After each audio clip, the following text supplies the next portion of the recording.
Hi, I'm Robert Carl Blank, and you're watching the Backbeat Experience. All music is the same. It's just a new set of lyrics and a new backbeat. AndreGraziadei for the Backbeat Experience. Today in a chat with Robert Carl Blank from Hamburg, but we're now in Stuttgart. And, well, let's see now. What kind of musical, did you grow up in a musical family background? Not at all. My mother used to sing in the kitchen, which as a young kid, I used to hate. Like, stop singing. What was she singing? Oh, just anything. Mostly operatic stuff and jazz songs from Louis Armstrong, anything she liked. She was a great music lover. Okay.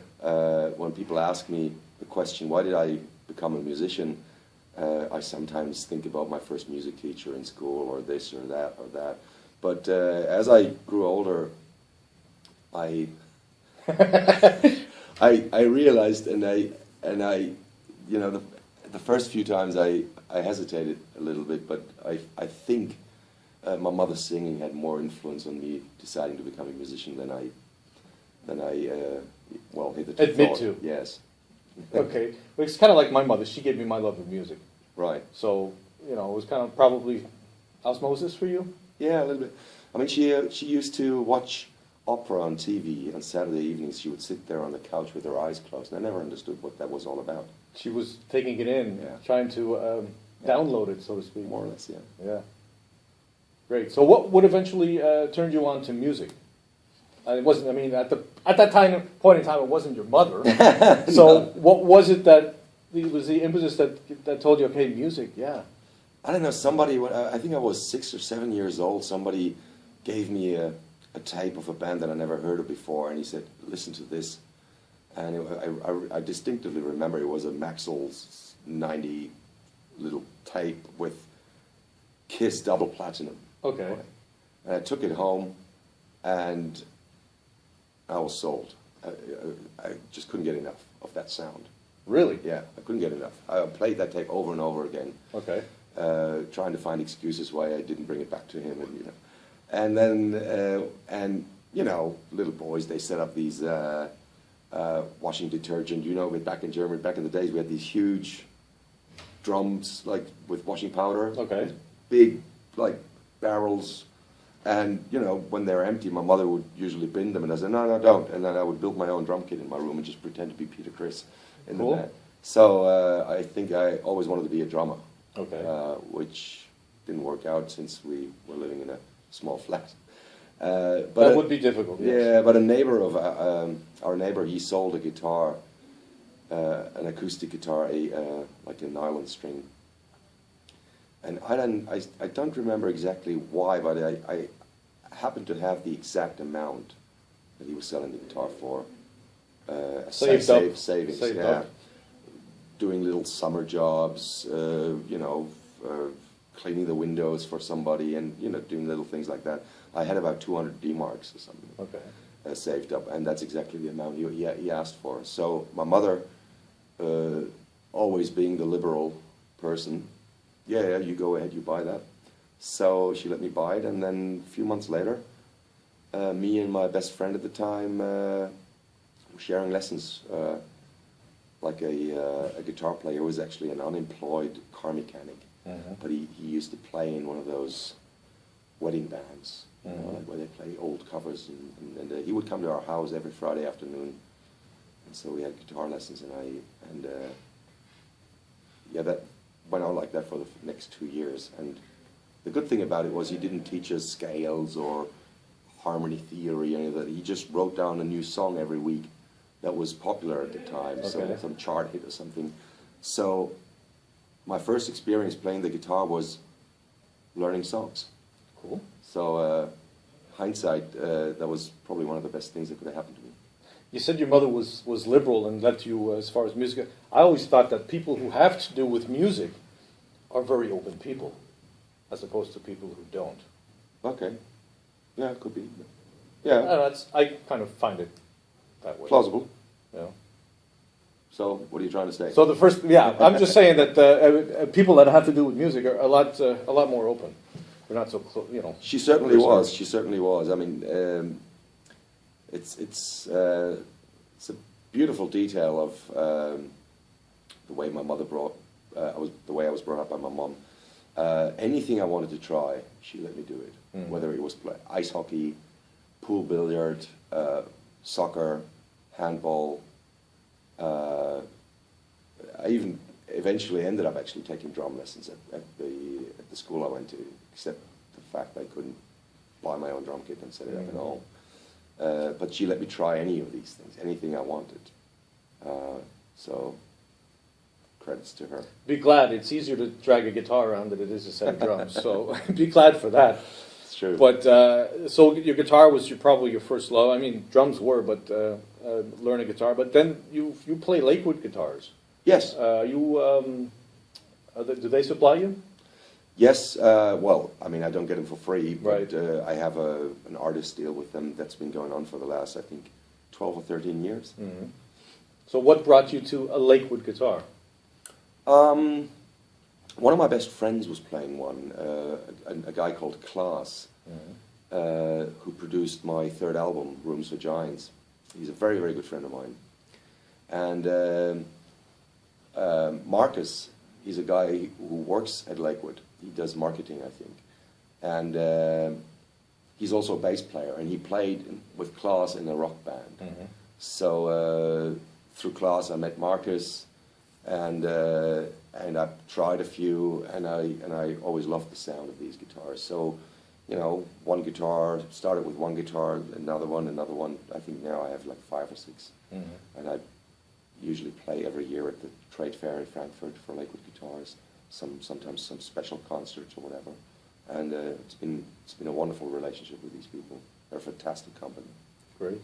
Yeah. Yeah, I had a chat with Christina Lux a couple of times. Yeah. And she's with Lakewood Guitars. Could you see yourself maybe doing a duet with her? I could kind of picture that. Somebody said that not too long ago, actually just a few weeks, I think. I don't remember who he was, but somebody mentioned that. I wouldn't mind. I mean, she's by far the better singer of the two of us, and musically, I don't know if we would be a perfect match, because I know her music, Right. and I think her music is a bit more sophisticated. I love her music, but I think the stuff I write is a bit more raw, I would maybe call it. Yeah, but I could see the contrast of the two meeting. Yeah, I wouldn't mind. I would really love to if somebody would mention like a song that we could do together. I wouldn't mind at all. Well, get in touch with her. We are friends. Okay. I once was at her house. That was probably 6 or 7 years ago. Mm-hmm. I remember she cooked salmon. Salmon? Yeah. That's always good. we talked about anything. I don't. But that thought didn't come up. No. Back then, no, we didn't talk about that. Actually, it's crazy. How could I possibly forget? I asked her for my last album as a song on there called "The Price." Right. And Fairground Distractions. yes, and I think I did ask her to sing the second verse, to do that as a duet with me. And she actually agreed. Okay. I don't remember now why It didn't happen. No, why we didn't. I don't. But anyway, long story short, we should do it, and I'll pick it up. I'll write it down as soon as we're done with this interview. There you go. There you go. That's Thanks, what Andre. music is. Thanks, Andre. Frank Zappa was an influence for you when growing up? Yes, most people don't misunderstand that a little bit, because obviously my music doesn't sound. No, but I could see there's the lyrical phrasing and the use of language. Is that what impressed you? Yes, but it's also the persona and his work ethic and his playfulness maybe with me. Like there was no barriers. Like anything goes. You can create songs literally out of dust. And, I always loved that idea about him, that he didn't. I mean, he had an immense respect for music, but he didn't respect it respectfully like some jazz musicians might be like. Although he was very demanding of his musicians. Yeah, absolutely. But I loved everything. I even loved his guitar solos that most people thought, you couldn't listen to, because I loved everything. I absorbed it like a human sponge for a few years. I couldn't get enough of that stuff. Okay. It just really appealed to me in various ways, and at the same time, I was sad that I would never be able to write anything like that. He was a genius. Well, certainly, I would have to agree with that. So, Robert Karl Blank, you have a what is it, a Czechoslovakian background? So Yes. I would assume at one point you changed your name. No, No? no. That was your real name? No. My mother fled the country when she was pregnant, Okay, and my mother's maiden name is Prada. okay. So I could get that name back since she married a German guy whom she divorced again. Right. But back in the day, she would keep his name, and Right. so I got that name. But I think theoretically I could claim that name back. So Who knows? who knows? I could actually go by Robert Karl Prada. But I thought that sounds a bit cheeky. Anything to do with fashion? I don't know. So, let's see, career travels, you've been around the world a bit. You spent a year in England. Yes. And what were you doing there? I was an exchange student under the European Union's Erasmus program.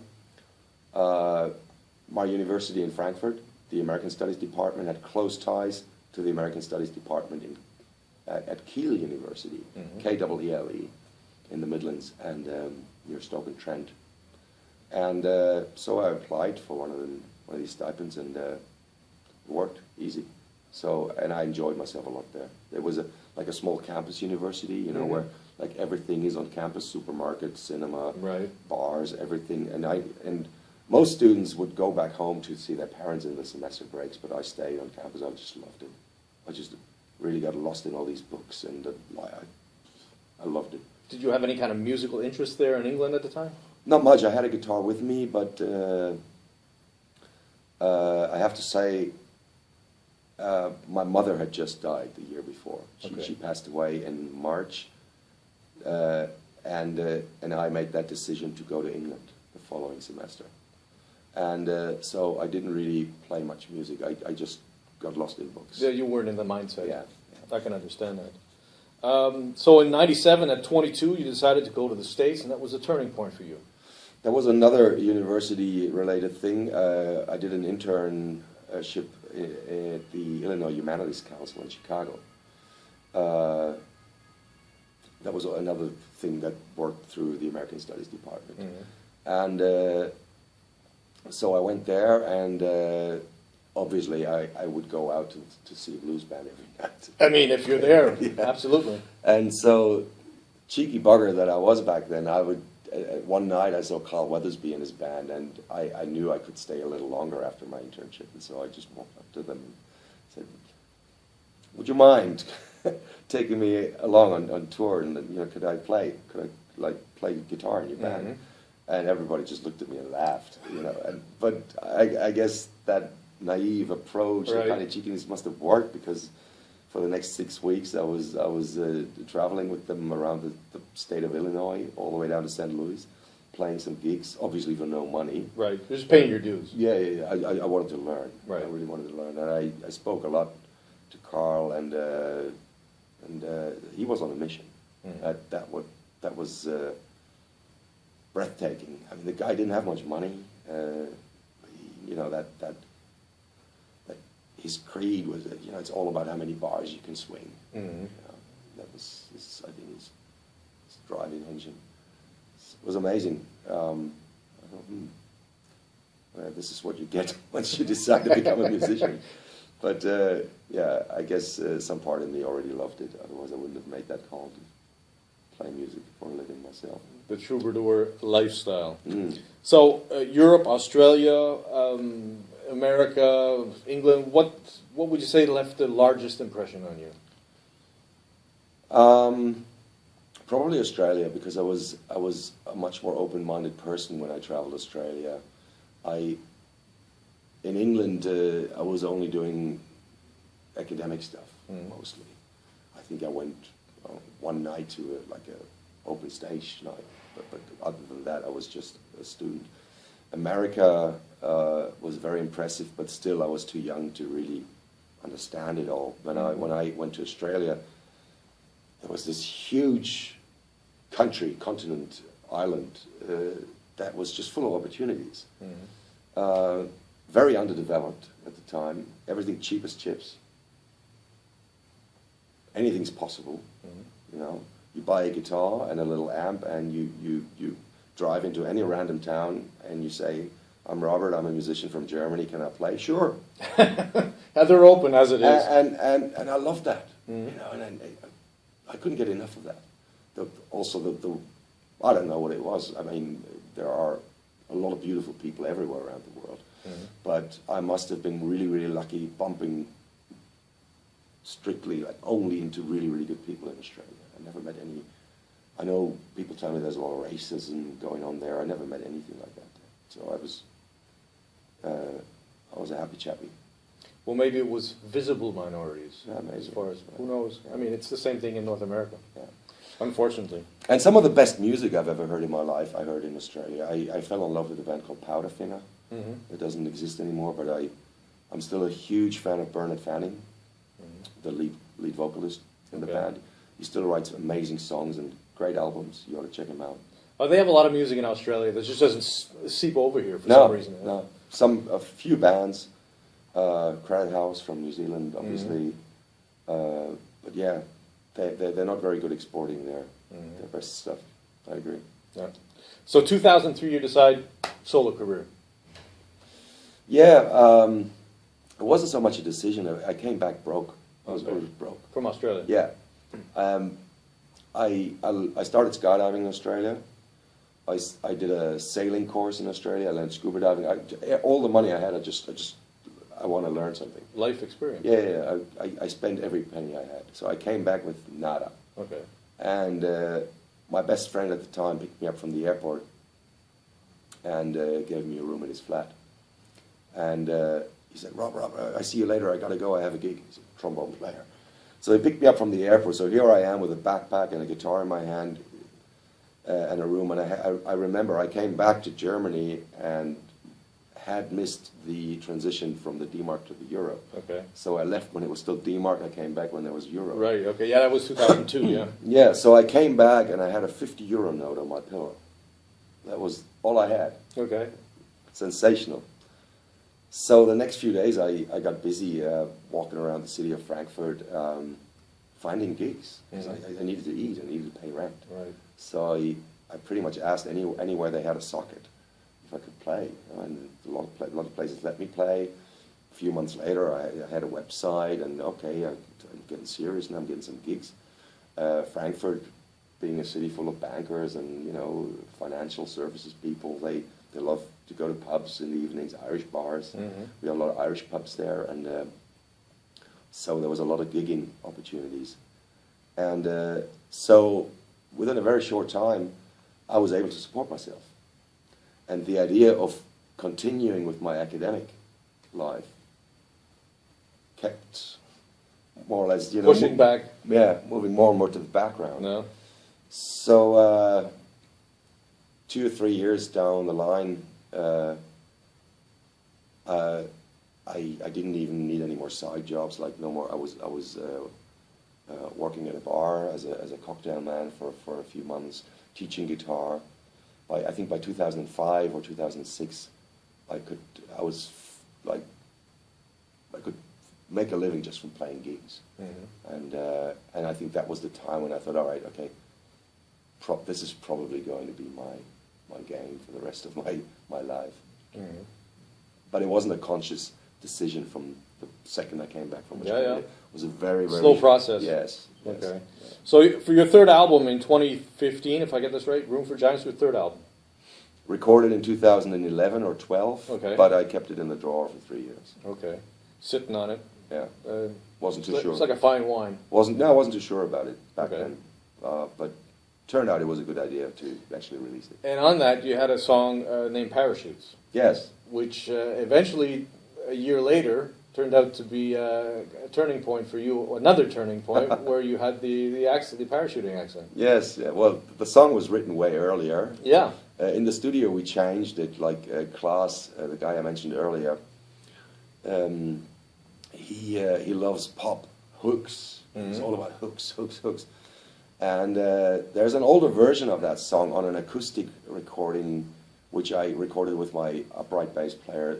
It's only available nowadays on streaming services.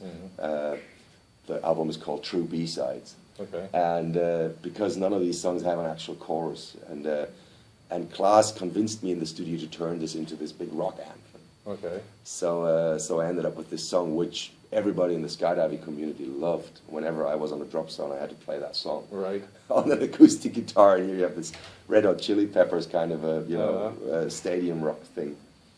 So yeah, I was skydiving was a big part of me. I would divide up my time between playing concerts, writing songs, and going skydiving as much as I could. I loved that lifestyle. In the summer, I would live in my van, traveling around Europe. You know, eating like canned soups and that kind of stuff. I really liked it. And then Christmas 2016, I spent in Portugal at the Algarve, which is a very popular place to go skydiving, to do skydiving. Because they have a beautiful drop zone right by the ocean. It's amazing, and the weather is okay. So a lot of people from the northern parts of Europe go there to get a few jumps in. And yeah, I've been to that drop zone probably a dozen times, and that time I had this bad accident. I landed, well, not landed, I crashed on my left knee, and was taken straight to the hospital, where nobody spoke English or German. They just said I needed an operation. Right. And I thought, all right, it's probably the shin. And when they showed me the X-rays after the operation, I thought, oh, Then you realized what. I shouldn't have done. Because I mean, when I came back to Hamburg, and I spoke to some experts, they said there's probably only a handful of surgeons in Europe that could have fixed that properly. Right. And certainly not some random In Portugal. general clinic at the Algarve in Portugal. Well, one mistake. Well, you kind of had a rethinking, I guess, of your path in life. Did that change your way of your musical direction? It was slow. Yeah. At the beginning, it was really slow. I mean, I felt sorry for myself, obviously. I was always like a real mover, always on the move. We say ants. I had ants in my pants. Yeah, ants. Yeah, I like that expression. Ants in your pants, right? And obviously, being a self-employed musician, I already had gigs lined up for the next year, and I had to cancel. Suddenly, a lot of gigs, and I couldn't walk, couldn't drive. So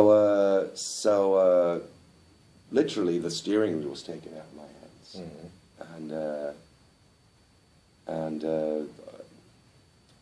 you know, slow life, relax, rest, don't move, another operation, etc., etc., and you have a lot of time to reflect. Yeah.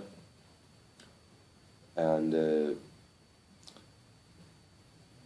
today I can say I'm thankful for the experience. I remember, like, when I landed, I was one of the first feelings I had was I was thankful for the fact that I could still feel the pain. That meant you were alive. Yes. You know, anything could have happened. Exactly. So I was really thankful for that, and with hindsight, I'm really thankful for that experience, even though I smashed up my left knee. But I think in the process I became a much better musician, a better lyricist, and also a better human being. And the songs on the album, obviously, a lot of them are pretty slow, and I think that's mirroring the slow pace I was living at the time. Yeah, I noticed that the previous albums were a little bit more up-tempo than The Poet, Yeah. the brand new one. But let's get to The Poet, the new album. Let's talk about a couple of tracks on here. Sure. The album itself was, I guess, a personal catharsis for you. Yeah, you could say that. Yeah. So it was autobiographical somehow? Or not? I have a few autobiographical songs on every album. On this one, I always have a childhood memory, at least one. There's, I think, two on there. Yeah, Yeah. yeah, absolutely.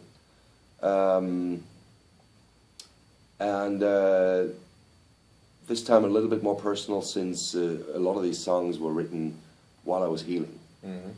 And like Soul Crutches, the song Soul Crutches, or the song Time. I mean, I'm not a religious person, but I was more or less praying every day, hope like to something that I would eventually make it back, being able to walk again properly. Right. So it was tough times, but I didn't give up. I mean, I had a lot of friends supporting me, helping me. So that was a good thing. Yeah. No, I'm really. That's the only thing I can say. I'm really thankful. Good. Introspective. Okay. You in the past you've also used stuff like not only guitar but banjo, mandolin, horns, cello, violin. Do you hear that in your head, and you even use it now on the new album? Some stuff I hear when I write the song. I sometimes hear already I see the whole picture. Sometimes these little ideas happen as we go along in the process of recording these songs.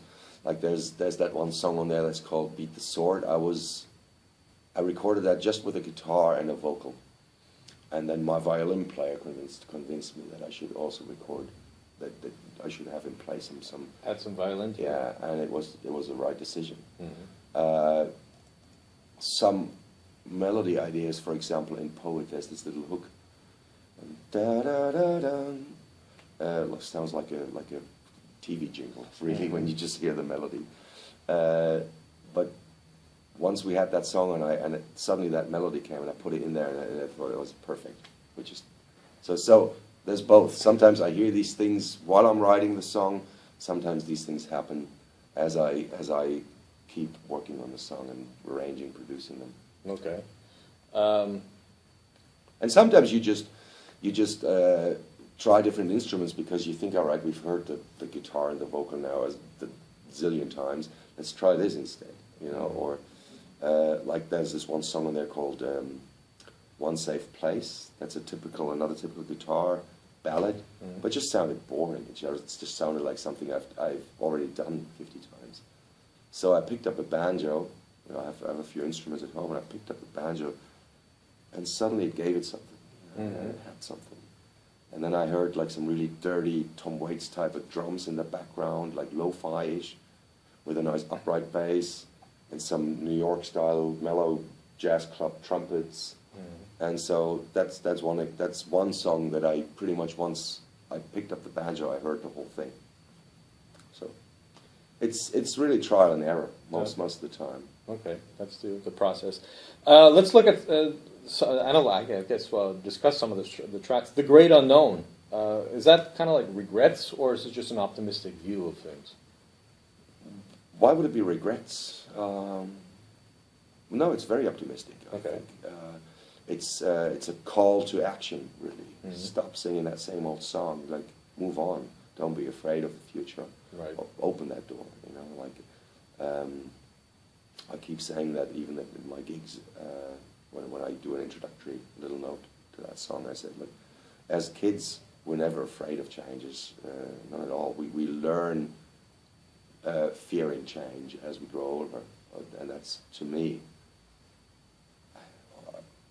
Well, maybe because I had to move a lot when I was little, or there was a lot of change when I was like constant change, and like maybe that's the answer. When I was little, change was the only constant. Right. You know, so maybe to me it's nothing. Yeah, well, that's what they say. The only constant thing in life is change. Yeah, but still we're clinging on to this, like, you know, I want you to be like you were 10 years ago, and obviously. It's not possible. No. But we pretend to be that same old guy. Biplane Model Kit, I found that a nice quirky song, and the xylophone in there. Yeah. How did that come up? That's, you know, when I was little, I was one of the best students in school writing little fantasy essays. They would just pour out of me all the time. I would never have to think. I could even do it now, probably. Right. Just nonsensical stories, like dream stuff. You know, it's like I'm sitting here with a girl, but she's only in my head, and she smells like a rain. Sometimes I can't write fast enough.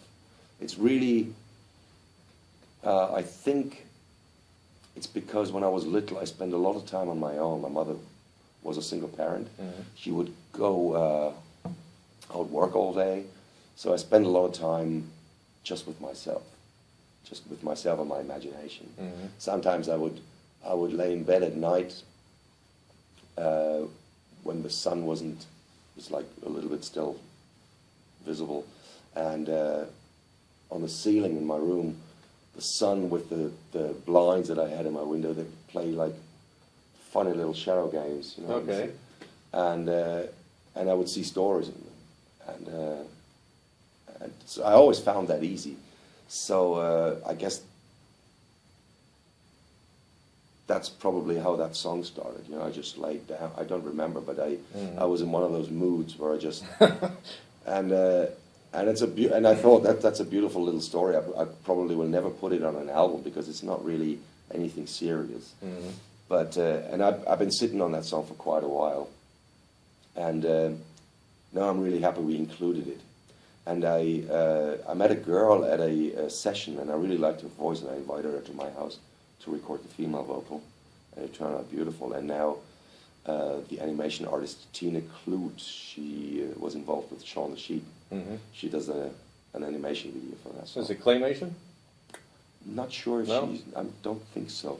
I've seen little bits and pieces of what she does, but I have no idea how she did it. Right. But it looks amazing. I've seen the first 20 seconds, and I just go ahead. Okay. Okay. So let's see. Beat the sword. State of the world today. Kind of like the truth that everybody doesn't want to hear. Maybe. I still believe the pen is mightier than the sword. Oh, definitely. And it's I'm not a political artist, but on every album I have at least one song that something just clicked. Yeah, I think it's my phone. Oh, at least one song that deals with the issue of war, or politics. On the last album it was Many Ways In. That had a political kind of color to it. On the album before it was Every Mother's Son. It's inspired by a young soldier that I met at a bar one night. Yeah, no, I'm a pacifist. I don't believe in war at all. I think, you know, what is it good for? Absolutely nothing. It just Bruce Springsteen. He did a good version of that. Yeah. Exactly. Yeah. When I say one safe place, you know what that reminded me of? She's Leaving Home from the Beatles. Okay. No, now that you say it, I can hear it, but I definitely didn't have that song in mind. It's just happenstance, I guess. Yeah, as actually this song is also in another version on that True B-Sides thing that I recorded a few years ago, and in a total different version. Okay. And I always liked the lyric, and I thought I could do better than that. So I rewrote the whole song. Okay. I think when I was healing and I was in Tenerife a couple of years ago. All right, the last thing I do now is something called word association. So if I say something, what's the first thing that pops into your mind? All right. I've never done that. Okay. All right, let's see. Shrink time. Yeah, okay. It's, no stress. Adrenaline. Joy. All right. Sunshine. Moon. Success. Failure. Travel. World. Food. Drink. I'm very straightforward, am I? You were probably the person that answered that the fastest of all the people I've been. But I'm trained. I do these songwriting workshops. Right. And I train my students to really say the first thing that comes to mind. Okay. And always just blur it out. Just right. And I've tried. I don't know when I did this, but there must have been a time in my life when I worked hard on not overthinking stuff. Mm-hmm. Even though now that I said a few things, I thought, okay, if I had thought a few seconds longer, I would have said something smarter, but it would have been rehearsed. Yeah. Robert, thank you very much. Very interesting chat. Thank you, Andre. I really enjoyed it too. Likewise.